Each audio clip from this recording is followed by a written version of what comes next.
Welcome back to the Junius Maltby channel for some breaking news, some disturbing news at that, brought to us with much appreciation from one of the viewers here on the channel, a subscriber who goes by Pure Gold. You'll see him down in the comments in the previous video.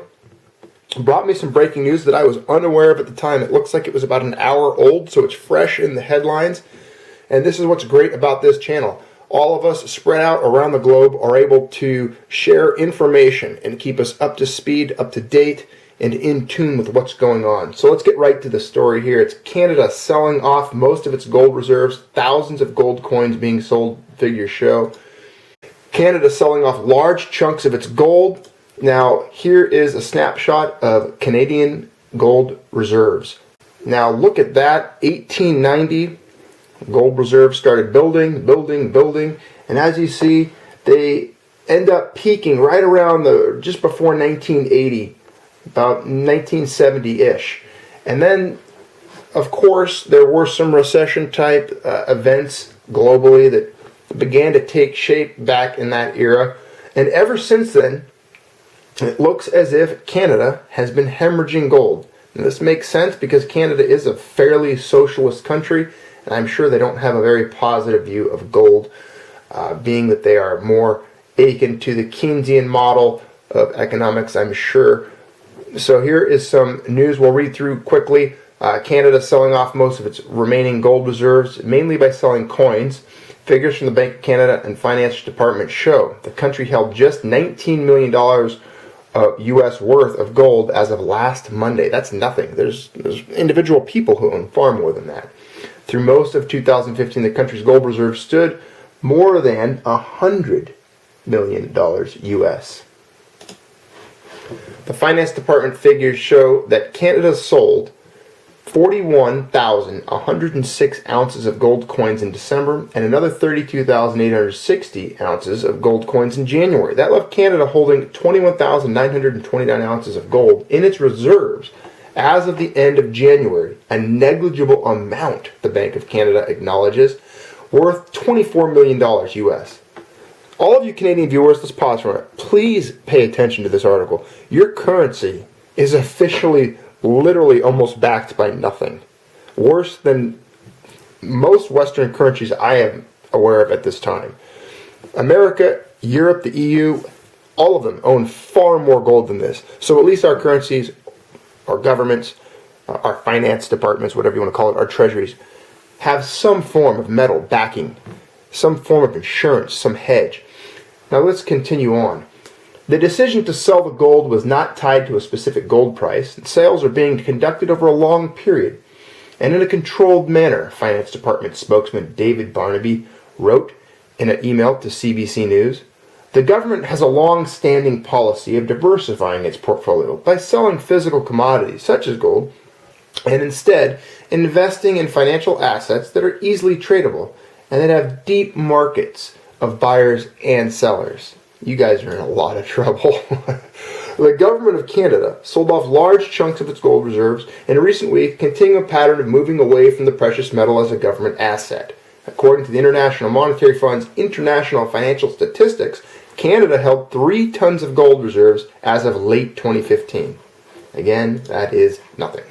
The latest data published last week by the Department of Finance show that total Canadian gold reserves have now dropped to 0.62 tons. And that's less than 0.1% of the country's total reserves, which also include foreign currency deposits and bonds, also paper crap.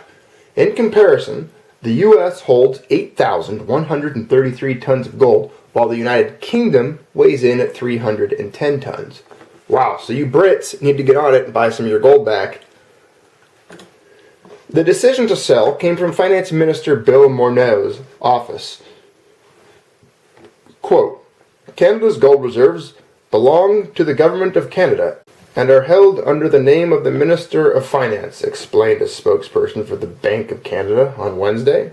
Decisions relative to gold holdings are taken by the Minister of Finance. It's just blowing me away that you guys are letting them get away with this. You got to write some letters to the editor or do whatever it is you guys do up there as far as protest. Under the old system, gold backed up currencies, Lee explained. The U.S. dollar was tied to gold. 1 ounce was worth $35 U.S. Then in 1971, for lots of reasons I won't get into, Richard Nixon took the United States off the gold standard.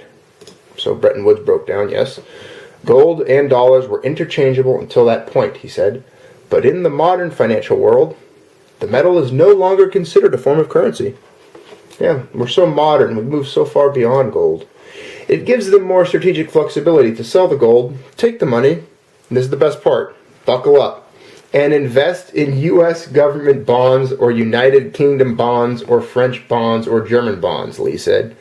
Every country he named faces monumental debt, uncertainty, and will most likely one day be completely broke with a dead and extinct fiat currency. So, way to go. You just bet on temporary governments rather than the permanence of gold, which has existed for 70 centuries.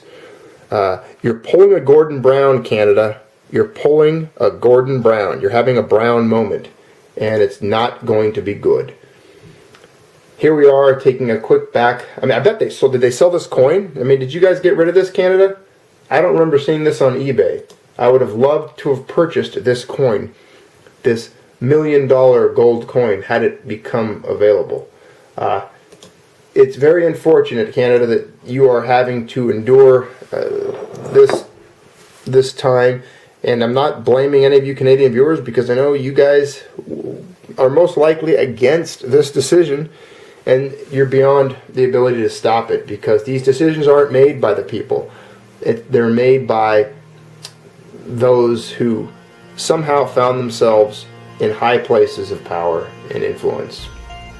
And this is very unfortunate because I do believe, all joking aside, the outcomes from this decision could be detrimental to the health and welfare of the Canadian people long term. So, dear Canada, please find a way to get your gold back and don't let this happen. I mean, you see gold prices right now, you see what's happening in the world economy. And amidst all of that, you're seeing a mad dash for gold. Other countries, Russia, India, China, whole groups of hedge funds and people, investors, scrambling, standing in line to purchase this ancient, stable monetary unit. And you're selling yours at bargain basement prices, and in place of it, purchasing bonds, government bonds, for governments as dysfunctional as the United States. Do you guys watch C-SPAN? Have you seen the congressmen that we have speaking on the news? They're buffoons. They're some of the most ignorant robotons that have ever walked. You can't put your economy in their hands. They'll destroy it. They've destroyed ours. They'll continue to destroy it, and they're going to wreak havoc. You're going to end up like Weimar Germany, hungry, destitute, poor. So Canada, this video is for you. You have all the thoughts and prayers of the Junius Maltby channel and community at this time. We mourn together the loss of your gold reserves, and may the force be with you. Thanks for being part of the Junius Maltby channel. Pull out of this, Canada. I'm rooting for you.